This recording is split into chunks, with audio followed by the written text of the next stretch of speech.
We can say in 1970, 5th May,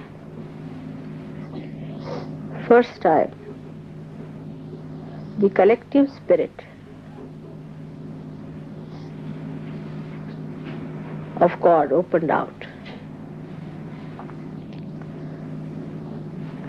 So far, the blessings of God came to human beings individually as grace, and they received their self-realization individually, one by one.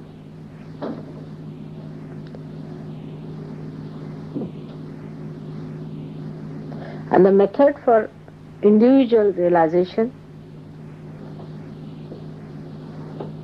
was just the opposite of the collective. First, they had to establish their dharma, cleanse themselves fully, desiring all the time for their salvation, putting their attention to their salvation, as they call it Ishvara Pranidhan, thinking of God, asking for His grace, and acting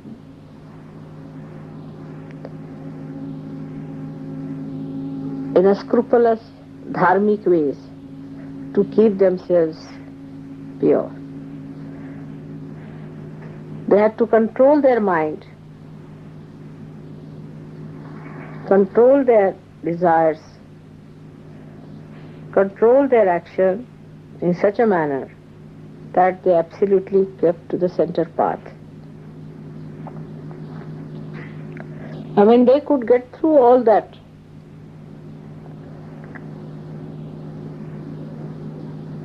testing and immunity.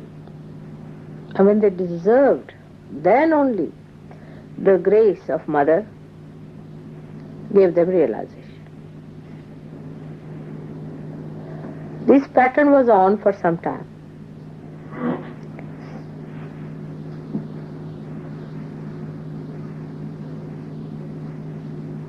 These few people who got realization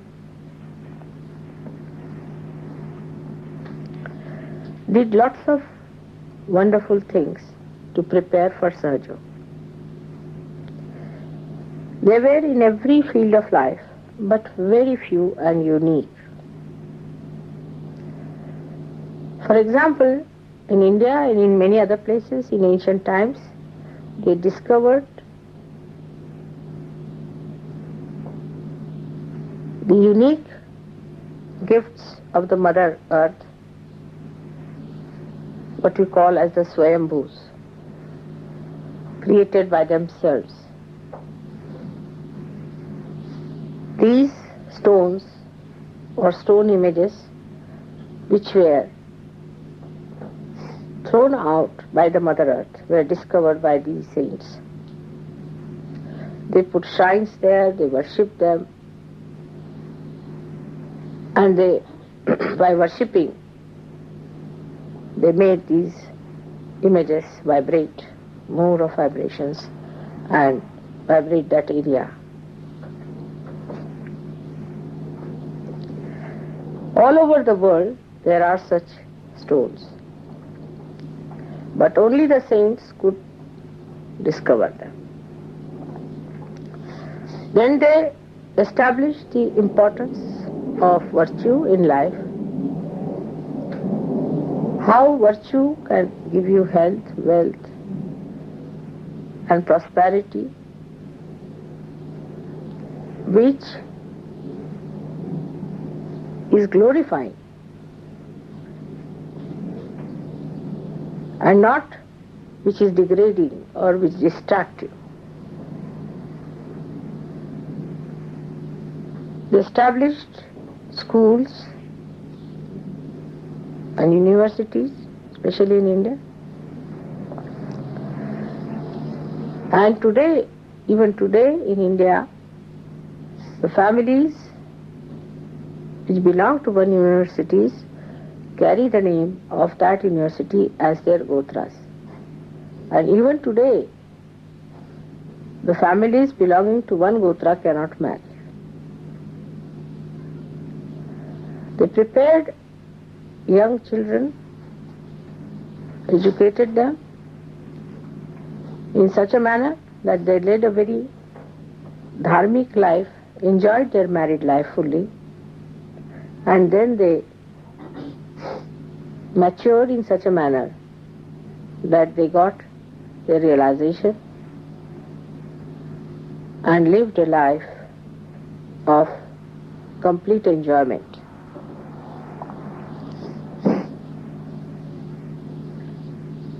Thus they distracted the attention of people which was outside to inner deeper values by their own example, by their own behavior, by their own style of enjoyment, by leading a very cheerful and a happy life.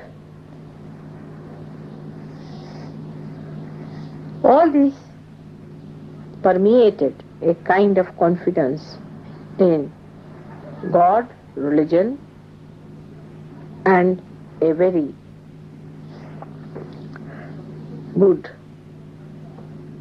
balanced life.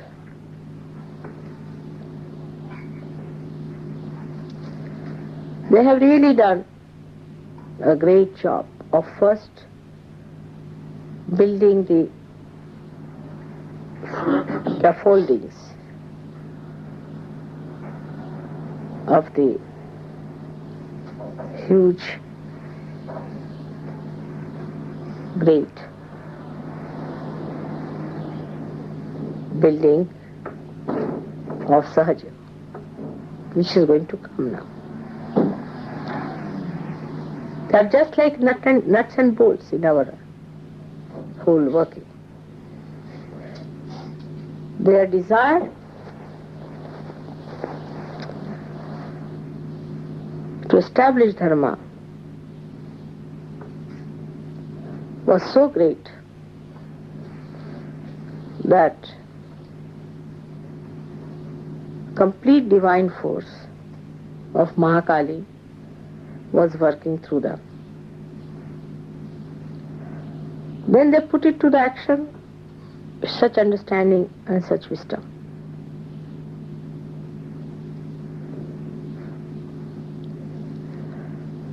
Great scriptures were written by them.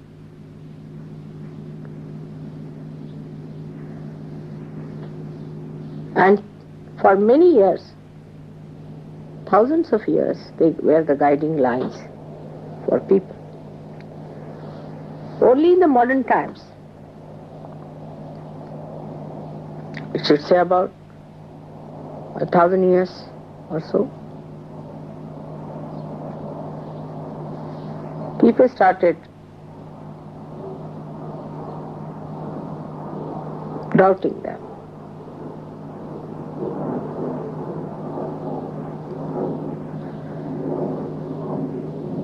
Before that, people used to doubt themselves. They used to doubt that we are not yet capable, we are not good enough, we cannot do it better, but they are perfect. Whatever they have said is all right. There was no doubting about the incarnations or about these saints, what they said. But the doubting was about themselves. That how is it that this is the good path we know, this is the real path we know, still we are going in the wrong direction. If you read the poems of those days, it's all the time. That's why, despite the desire to be good, to be upright, to be righteous, why am I roaming into wrong paths and wilderness? The writers in those days always showed that a good, righteous man was rewarded by God's blessings. But all this started toppling down with the ego developing and the superego challenging.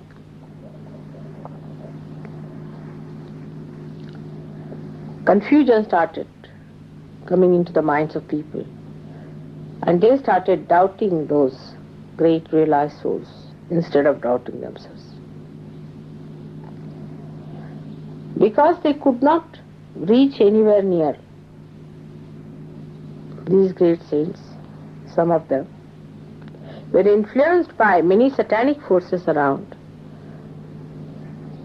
and played into their hands and started doubting those realized people and all these great scriptures. So one side we have the doubting people, the other side the fanatics.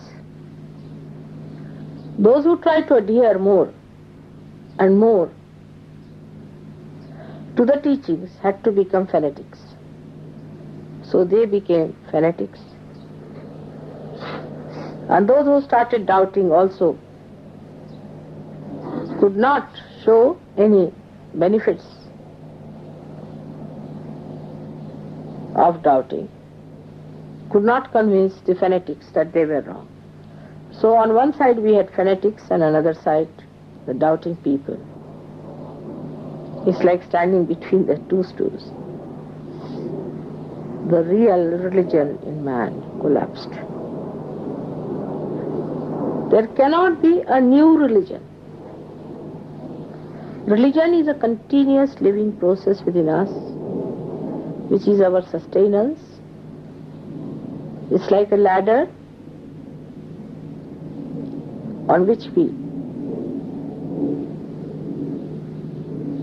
climb, leaving one by one, step by step, but not leaving the ladder. All others are required.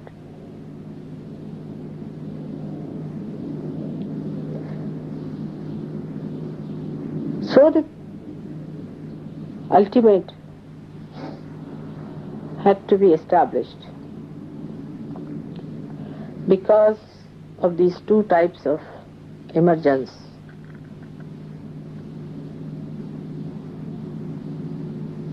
One doubting, another fanatics.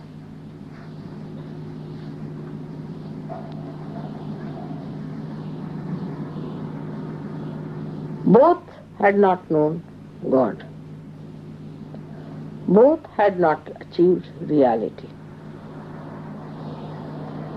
And they criticized each other because both of them did not know what truth was.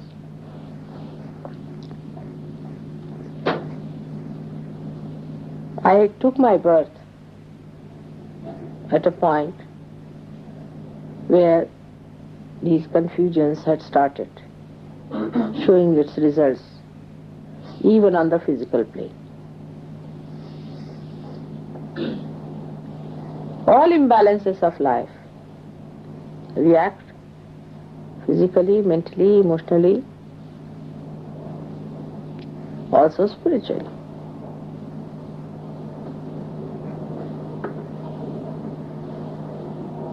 When I started looking around, I was amazed how ignorance had made people naive, like a cloud of ignorance which came on them. Formerly people had this much understanding, this much sensitivity to know what is right and what is wrong. Even if they were wrong, they knew that wrong was wrong and right was right. But in this confused state, I was born, and I knew I was to open the Sahasrara.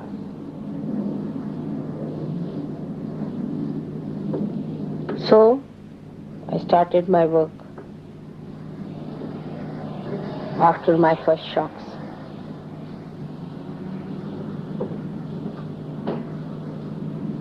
I decided not to talk about it to anyone and lead a very, very normal life of a very ordinary person.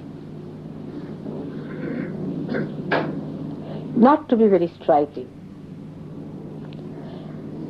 Because, like Christ, when he was born, a star came up. That's how the King Herod came to know about him. And his forces worked, and you know the story, what happened.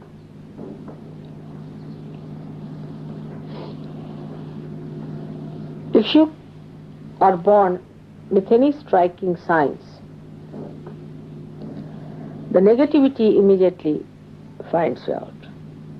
As it is, it found me out. And just after the 15th day of my birth, there was a very big accident, as you know.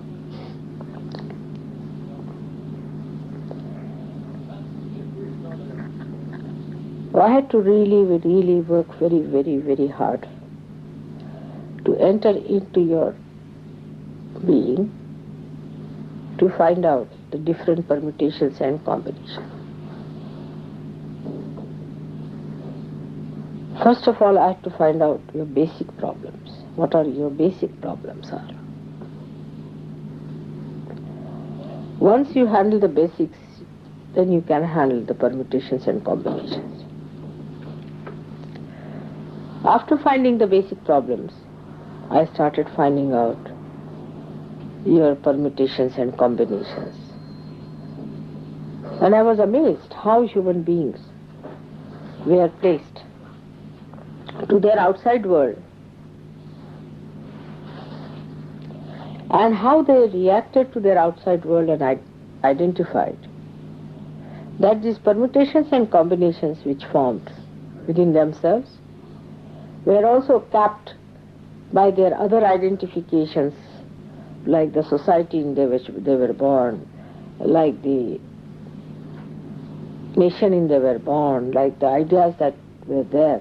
All these things became much more important than the original being which is universal within you.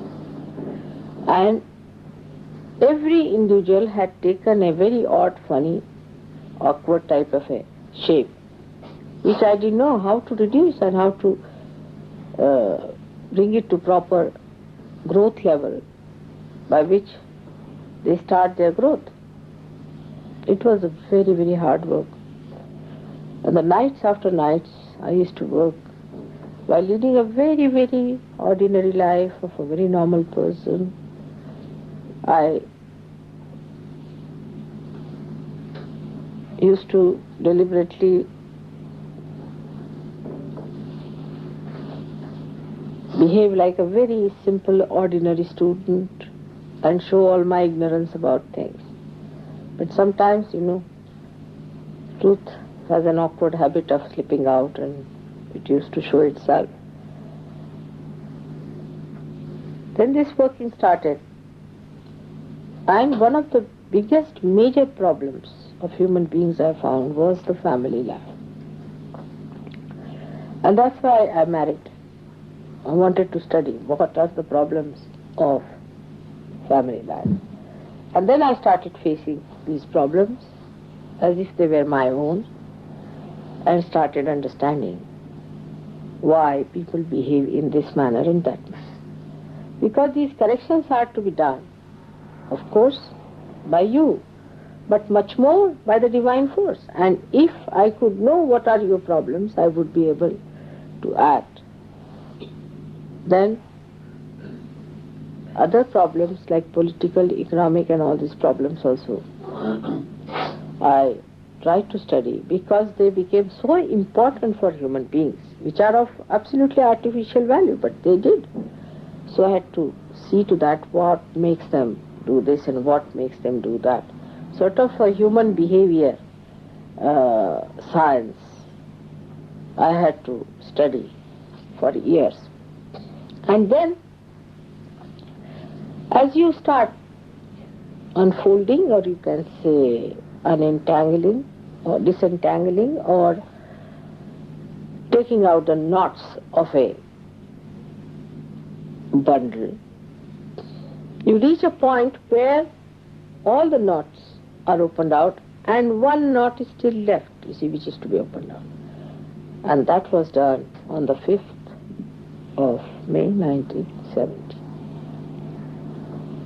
And once that had done, the collective phenomena started working. And the greatest collective phenomena was that the Sri Chakra, being on this earth, could be felt through your fingers. This was never before so. Nobody felt the fingers enlightened. Nobody felt the vibrations on the fingers as such. But they felt it within themselves. Because the rising of the Kundalini and everything, and the way they developed themselves inside, they were more concerned about one individual. They developed their inner being much more than their collective being. But now, because the Sahasrara of the universe was opened out, everybody started feeling the vibrations around them with their own hands. That means the chakras themselves were feeling. Before, now the fingers which are manifested from the power of a particular chakra or chakras could feel the vibrations. That means the sensitivity of the divine which was in the chakras spread out to peripheries to such an extent that a human being could feel it on the fingers. This was fantastic.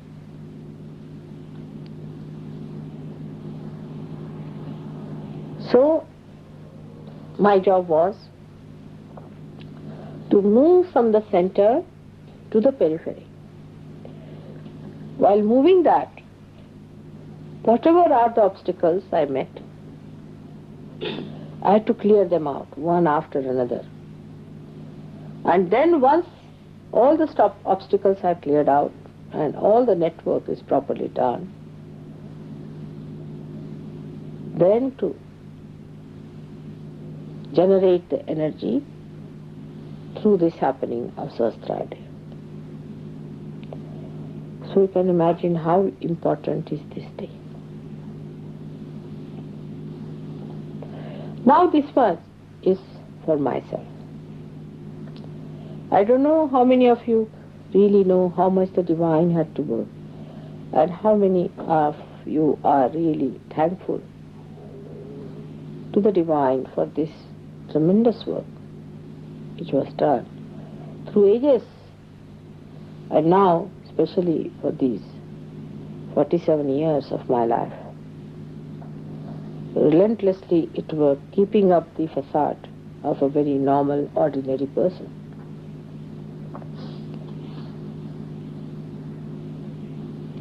Because it had to reach to the ordinary, not to the extraordinary, but to the ordinary.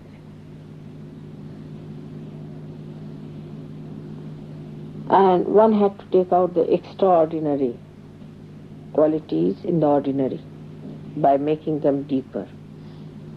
This was a tremendous task. But then I must say that the Sahaja Yoga, when it started working out, I also was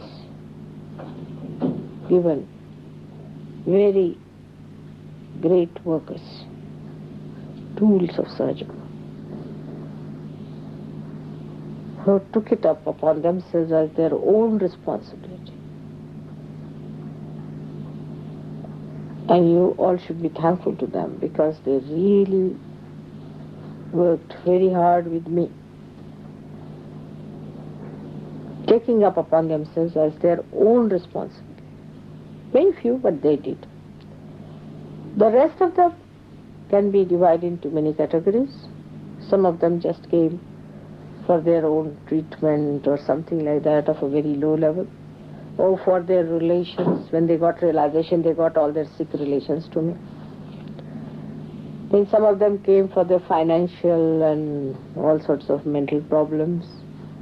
And some of them came for their family and spiritual problems, for getting rid of that. But the ones who took it up as their own responsibility, that this is what they have to do, this is their life, this is what their complete meaning is. They put entirely their attention to it. And they worked it out, whatever was possible, on their own level.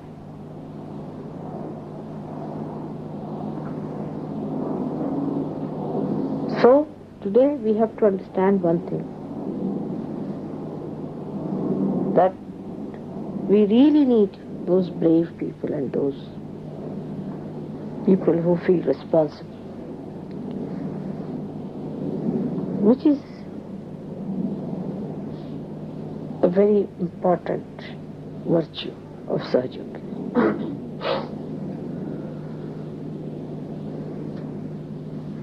While personal things, your own chakras and your own problems and all that is not important. Because if the whole improves, you are going to improve too. If the whole of the body improves, you are going to improve. But if one finger improves, the rest of the body is suffering, you are not going to be happy either. So the main thing is, what are you doing for Sahaja? What you can do, how far you can go, how you are going to work it out.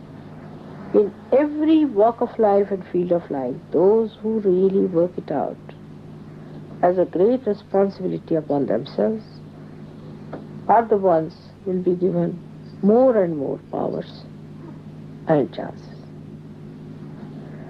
Here in Sahaja Yoga you will find it's so simple and clean, absolutely clean. There is nothing hanky-panky about it.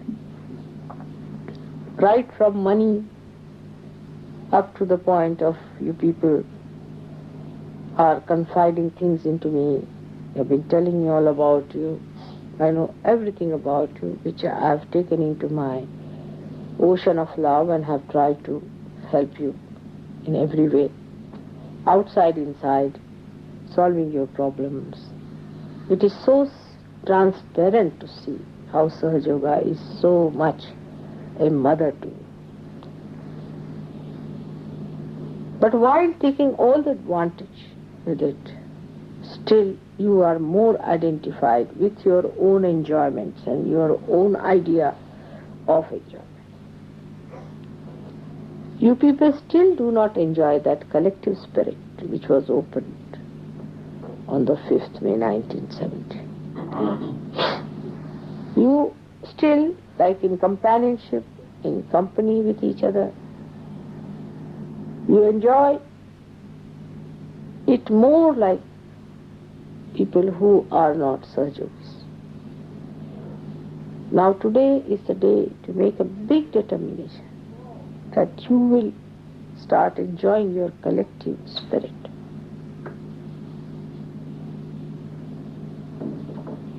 Everything for the collectivity. Then the enjoyment will be maximum. You will never feel that you have sacrificed anything. But unless and until we have more of such people, the other dishwashers are of no use. Just dishwashers or of a very low-grade Sahajogis are absolutely useless, who just want to take advantage and have a nice time and all that type of people. They are not going to make much mark for us. You don't need much intelligence for that. You don't need much money for that. You don't need anything but a complete desire.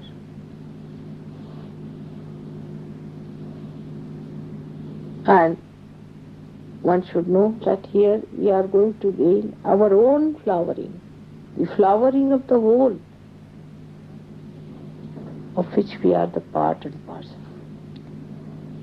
So you must make a determination not to bring Sahaja Yoga to your personal level, or to your limited problems, or to your own relationships. It is the relationship of the creation with God. It is not your relationship of anybody else's relationship. As in any machine, all the wires must be connected to the mains through one main wire. In the same way, you all must be connected to God individually, so that you all are connected among yourselves. I've been saying this again and again and again, because at Sahasrara you are being blessed of this collective spirit. The second very important point is of complete integration within and without. Within, unless and until there is integration, we cannot bring forth the outside integration. The complete integration within comes by dedicating yourself to your own improvement. First and foremost is time must be given for your development. It's not to show me or not to show anyone. It is between you and yourself. You have to work hard to cleanse yourself.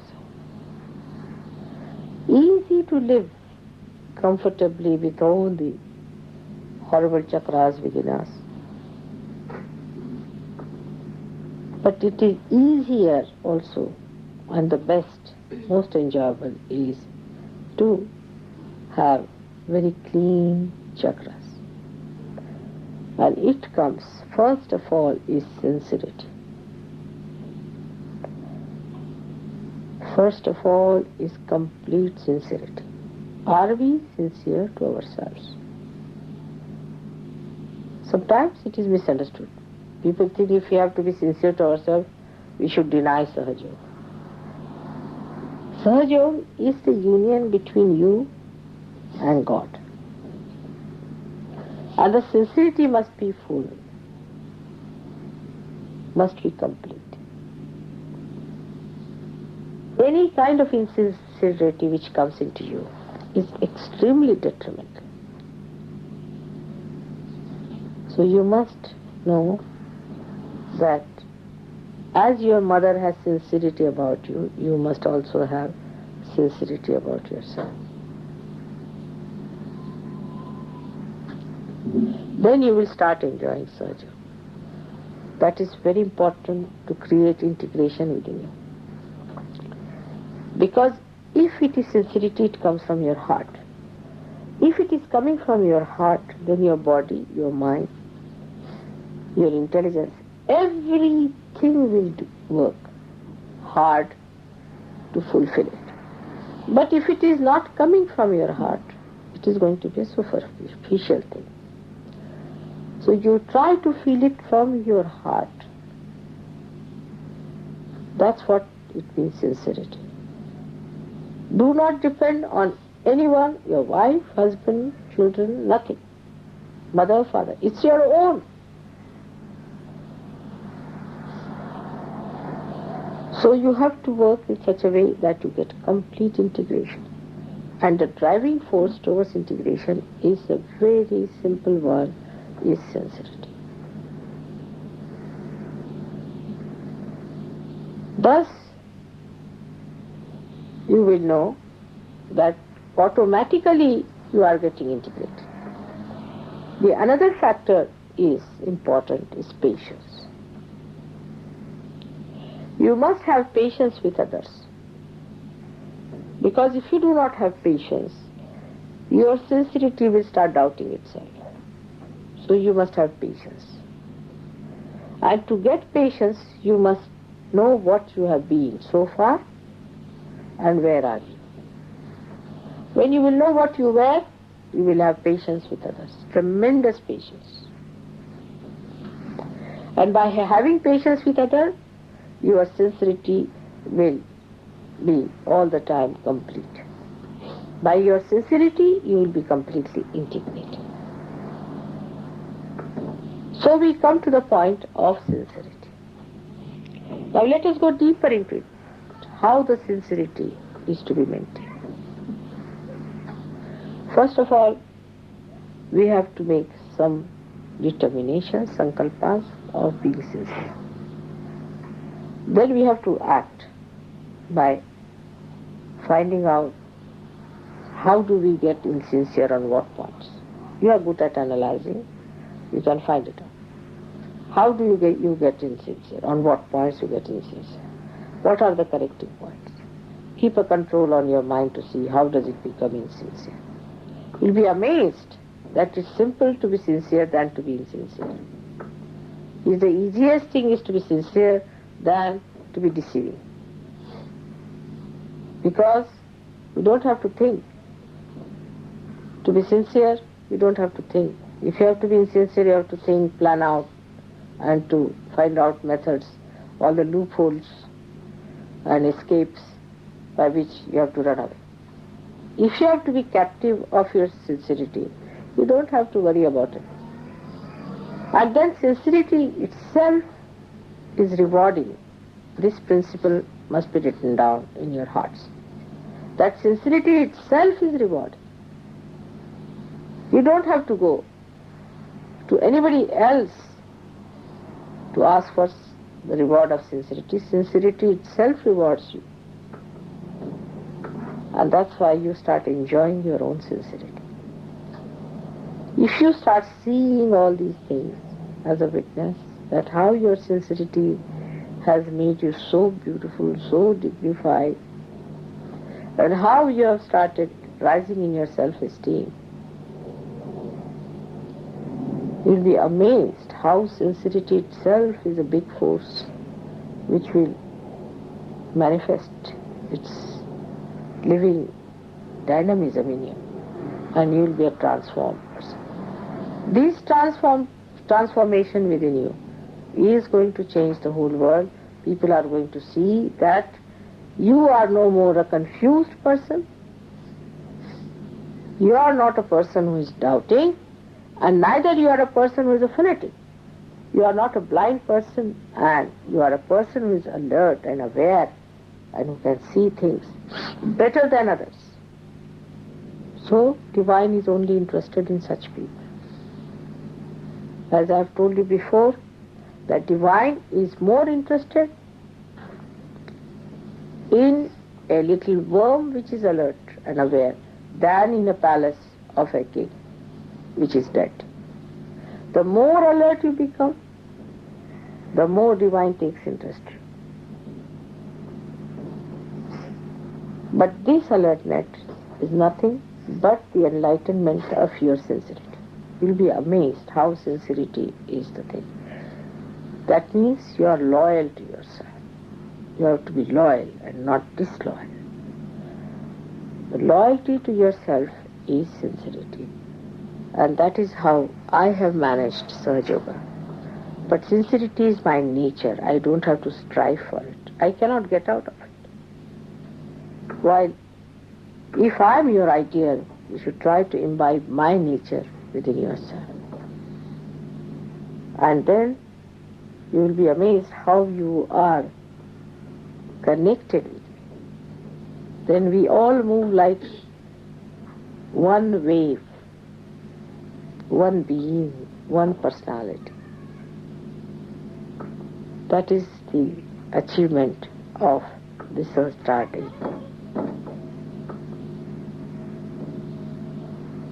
Sincerity of purpose brought in action, not theory and philosophy, but in action. Active sincerity in every way. And patience, all these things will bring forth the complete integration within. Once your transformation starts working out, if human beings start getting transformed, tomorrow you will be placed at the helm of affairs everywhere in the society. Try to contact other people at your own level, whatever may be the category of life you are leading. Please try to contact them. By doing so, you create an atmosphere which starts another circle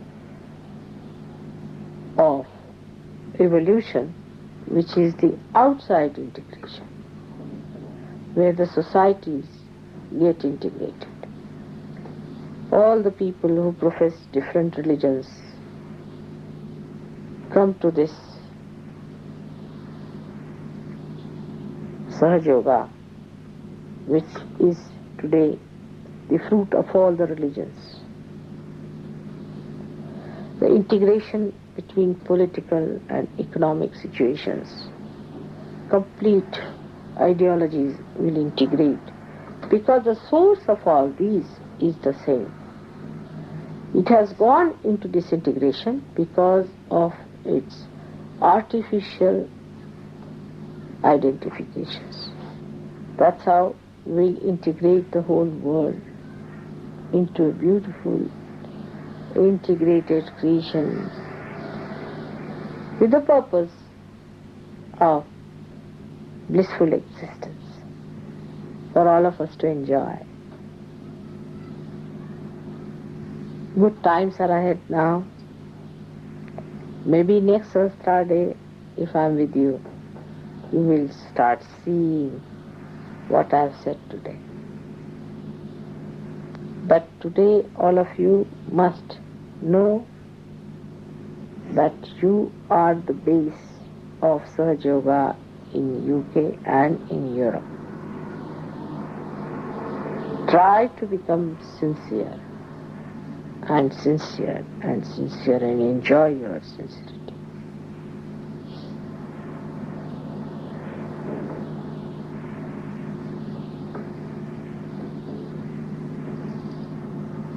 I bless you all with your sincerity.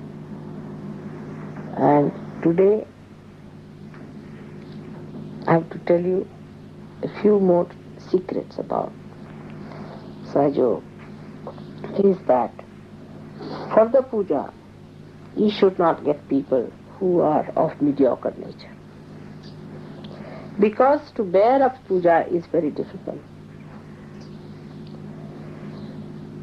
People have not yet understood the value of my being, of my feet, of my hands. They do not deserve to be here. So do not get anybody because he's your friend or a sister or a brother just down here. It's wrong. You are spoiling the chances of the poor person because it is too much for him. He cannot bear it. It is meant for very few people. So remember that it is not meant for many people. Now what we call as the Charanamrut means the ambrose of my feet, or you can say ambrose of my feet, is not for everyone. Neither the blessings of the puja are not meant for everyone. So try to avoid people who are not yet fully equipped. First thing they will start is doubt. If they do not doubt, also there will be a problem with the protocol. They won't be able to accept it with that protocol. It's a very great privilege to be here. And this privilege cannot be granted to every person.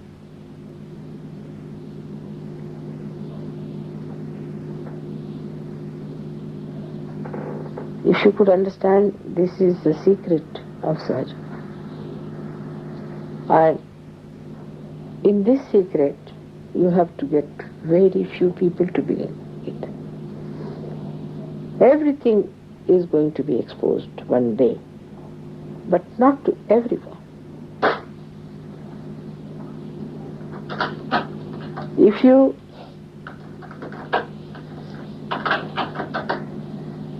you can recognize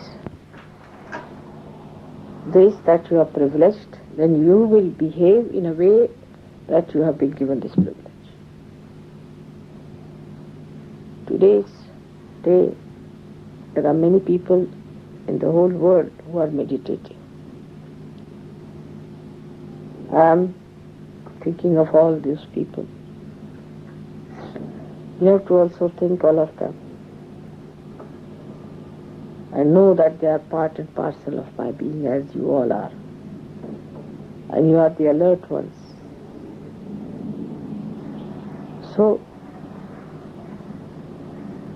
at this time, in this puja, you are not only doing puja for yourself, for London people, but for the whole world. Not only for Sahajogis who are all over, of course for them also. But in this puja, you are expressing yourself as Sahajogis who have recognized me and are requesting to bless the rest of the people so that they also recognize me as you have recognized.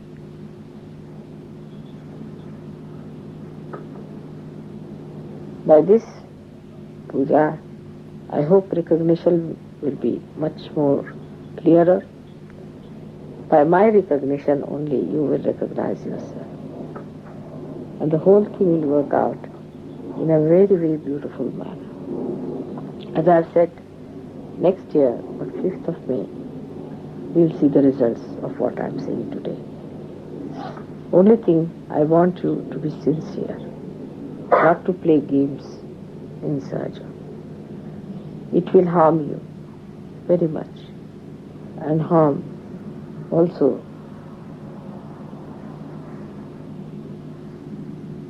other Sahajogis. So don't try to play games. It will harm you because you will be harming the path of emancipation, and as a result you will be punished. As a result you will be the loser. So please try to be sincere. It is not difficult. This is not the way to be taken. Many people I've seen, they think I'm chastising and all these words are wrong. For Mataji, it should not be used. There are many words which should not be used for me. It is just your privilege to be here. You must understand that privileges are given to people who are deserving. I'm telling you these things because you are deserving. And in that condition, you must understand that this is a great privilege that I'm telling you all these things. And that you should feel enamored that I'm telling you that sincerity is the key of your success. It's a privilege. I'm giving you the key. While as it is, you see, the Western mind is, people think that if you tell somebody something like that, they can use a word like chastise, and all these words are not to be. Must use words which are protocolish or proper. If in your protocol you are not all right, you know how you start fitting wrong bolts into wrong nuts and spoil the whole joke. So be careful as to how you take it. Take it as a privilege. It's a VIP treatment for you. You are all VIPs. I cannot talk like this to the multitudes, but I can tell you this because I want to give you the complete keys. If you can look at yourself as how privileged you are and understanding it, understanding what all Sahaja Yoga is, then you will understand that what a privilege it is for you to be here, what fortune, What reward for what you have done? How many lives have been completely rewarded by being here?